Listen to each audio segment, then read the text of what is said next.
الحمد لله والصلاة والسلام على رسول الله.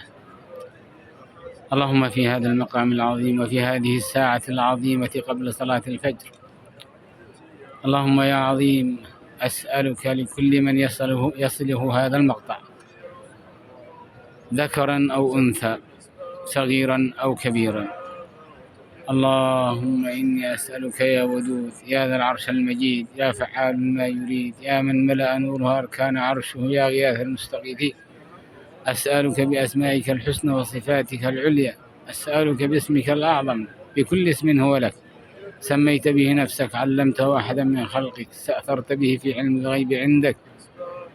اللهم إني أسألك لكل من يسمع هذا المقطع أن تفرج همه وتكشف غمه، اللهم فرج همه واكشف غمه، اللهم فرج همه واكشف غمه واقض دينه وارزقه وبارك له في رزقه دنيا وآخرة، اللهم وأسعده في الدنيا والآخرة، اللهم اجعل له من كل هم فرجا ومن كل ضيق مخرجا وارزقه من حيث لا يحتسب يا أرحم الراحمين.